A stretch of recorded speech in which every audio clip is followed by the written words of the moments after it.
Hi guys, Sandy here.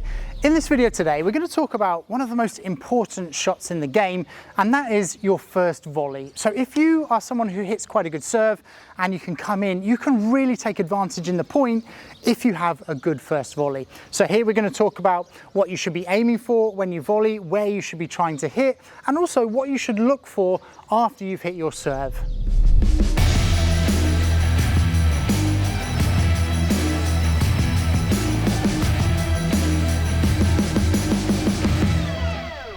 So just so we understand the importance of the first volley, the objective of the serve is to hit a good serve so that your opponents are on the back foot, or at least so that they have to hit a neutral ball. Now, the returner really has two options. Either they hit down and you volley, or they lob and then either you run back and you hit a bandeja, or you have to play the ball after the glass if it's a good lob.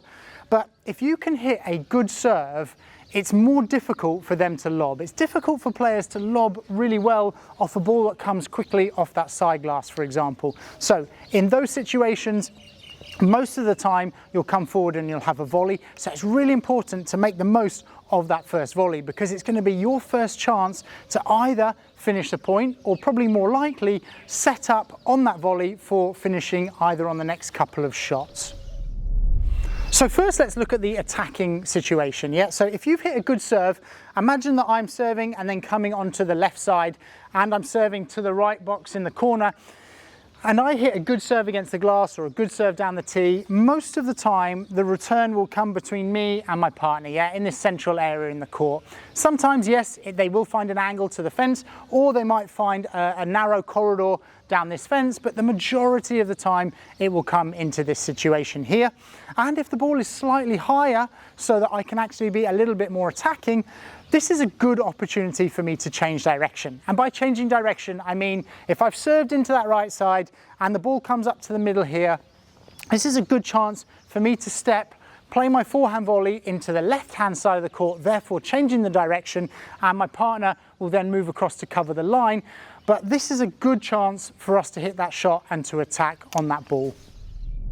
The other option is that they hit quite a good return and it's a little bit lower. Yeah, if it's a higher ball, that's a good one to change direction, but the lower ball, you need to play that a little bit more sensibly. So whether it comes towards my backhand side or if it comes to my forehand side here, my best options are either to play a set-up volley into the corner, back into the corner of the returner, yeah, to force them into the back of the court to try and play near the glass, or probably the best option, and one of the ones you see the most, is to play that volley down the middle of the court, down the center, forcing one of the players to go back and to defend that shot. Yeah, if one of the players go back to defend that and your shot is so that the second bounce is near that back glass, it means that they've then exposed a side of the court should you be able to attack on that next volley.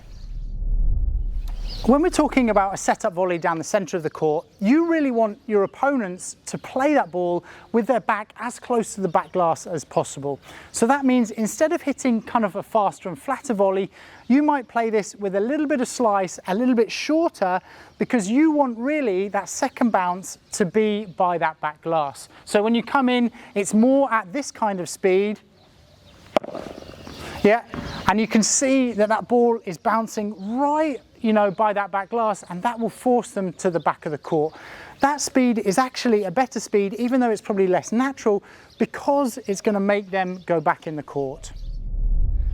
Now, if you're playing your setup volley back into the corner of the returner, you could, and you probably should, play that ball a little bit faster, because if it's soft like that, they might be able to step in, take that on a half volley or a volley, and therefore it could put you out of position. Yeah, so in this situation, you've also got the double glass to consider, and you might hit a little bit faster. Yeah, because you still want to force them back, but you also want to give them a challenging ball off that glass. And unlike the center volley, no one is there at the center volley, so they're going to have to move to that. But when it's going back to the same corner, your returner might already be in that position, so you can afford to be a little bit more aggressive.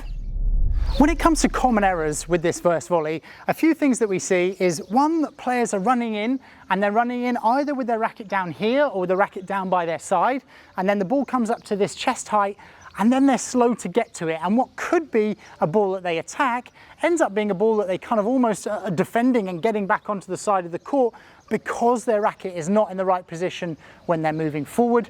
The other thing is that players are often trying to finish or hit an aggressive volley regardless of the type of ball that they receive. Yeah, if you get a low ball down here, you can't be really aggressive and try and finish that point. You've got to set the point up rather than trying to kind of hit an outright winner on that shot. Yeah, so shot selection is also really important at this point, and this is something that we talk a lot about in our tactics course. Yeah, our tactics course, we explain how you take the net position, how to hold the net position, how you should be finishing at net, going from defense to attack. These are just a few of the weeks that we cover when we're talking about tactics, and I'll put that link on this side, but that's a really good place to go if you want to have a better understanding of the strategy you need in paddle.